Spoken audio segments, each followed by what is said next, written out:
Okay, this is not a completely rigorous definition of the delta function, but this is the way I'm going to define it, and then I'm going to tell you why. Okay? So, delta t is 0. T is not equal to 0. Okay? But its integral from negative infinity to infinity is 1.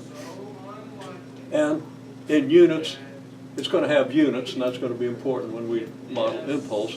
The units of this 1 are units of t, whatever the unit of t is. If t's in hours, then it's 1 hour. If t's in microseconds, then it's 1 microsecond, okay? If t's in units of aardvarks, it's 1 aardvark, okay? If t's in units of velocity, it's 1 unit of velocity. T could represent any variable that you might want to apply this to, but the application we're going to look at here is an impulse, okay? You got a pendulum, you got a fist. The fist hits the pendulum. There's an impulse of force, right? And if it's a steel fist and a steel pendulum, it's a very quick impulse because steel doesn't compress much, okay? So, this is what we have, okay? Now, let's think about this. First of all, delta of 0, which we haven't defined, can't be finite, okay? If delta of 0 was finite, then you would have something like this, a function q of t that's 0 when t isn't 0 and equal to some finite value a when t equals 0. Now, I'm not going to prove this rigorously, but the integral from negative infinity to infinity of this function would have to be 0, not 1.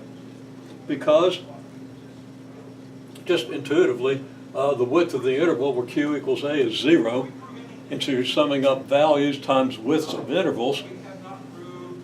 You have a width of 0 in whatever interval happens to contain this point, right? Okay? So, and of course, you know, you got to make that more rigorous by thinking of limits and sample points and stuff like that. But it's a fairly intuitive notion, okay? It's non-zero on an interval of length 0, so it contributes nothing to the interval. Okay? Okay, well, why does this model an impulse? Well, an actual impulse at t equals 0 typically looks like this, something like a Gaussian. Okay? You have your first initial instant of contact and things start to compress.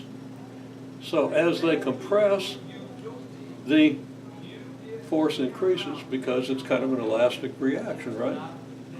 Okay? And then eventually this thing starts being, you get a decompression, this thing starts getting a greater velocity than this one, okay? And it decompresses and the force falls. So the force goes to a maximum, where you have maximum compression, and then falls back to 0, okay? Now an actual Gaussian function would never be 0. Gaussian is just an e to the negative x squared function, some kind of horizontal compression, okay? And a vertical stretch and all that stuff. But what we think of is you got a short delta t here, okay? And then that kind of all mixes into what I wrote down here, which I wrote a little too close, but you're used to that, okay? Now, as your delta t gets shorter and shorter, to deliver the same impulse, your force, maximum force, has to get bigger and bigger, right? So you're basically squeezing this bell-shaped force curve. It doesn't have to be bell-shaped, depends on the nature of the impulse, okay?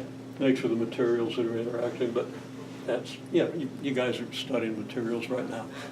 So you can work out the details of that, and you know more about it than I do. But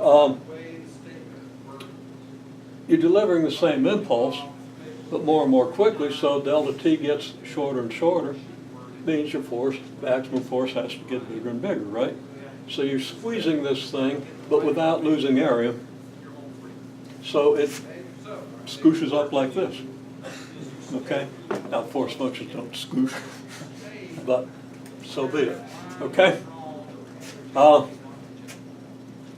of my favorite lines in Pogo that keeps getting repeated, and you probably don't know Pogo, maybe the greatest cartoon ever, okay? and generally acknowledged to be just really, kind of really great. But there's it's a southern swamp, and all these characters, alligators and possums and stuff like this, and they got bugs.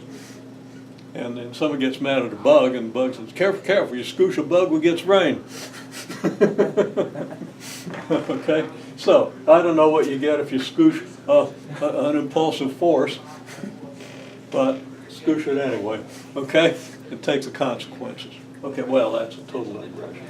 Okay, so the integral from negative infinity to infinity of this force is clearly finite, right?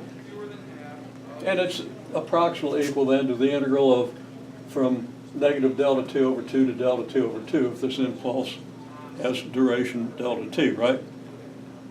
Okay, maybe there's a little bit left over on the other side of the delta t interval on either side. And if it's a Gaussian function, there certainly is, but it's inconsequential. So that integral is approximately equal to this integral. Now, if we shorten the impulse so that delta t approaches 0, what do you get in the limit? In the limit of a short impulse, as delta t approaches 0, this integral is still equal to the impulse. Okay? So, that's exactly what you get if your force is F naught times the delta of t. Okay? Where t is in units of time and F naught implicitly in units of force. Okay? Then this is going to be, remember that the integral of delta of t is going to be in units of time. You multiply that by the units of force, you get units of impulse, right? So, this is just in units of force, but when you integrate from negative infinity to infinity, okay, and that means there's been a long time since any force is applied to this thing, and there's going to be a long time before any other force is applied. So, you know, the motion function is going to go on to infinity, right? Well, that's not realistic. You would restrict the domain, but yeah, formally, this is what we have, okay? So the integral from negative infinity to infinity f of t dt, well, that's f naught times this. Implicitly, I didn't state it, f naught is constant, okay? So that comes out of the integral. Now you just have the integral of the delta function, which gives you 1 unit of time. So now you have your initial force times 1 unit of time. Well, clearly that's going to be then, since if F naught is in units of force, results in units of impulse. So here we've modeled an impulse with the delta function.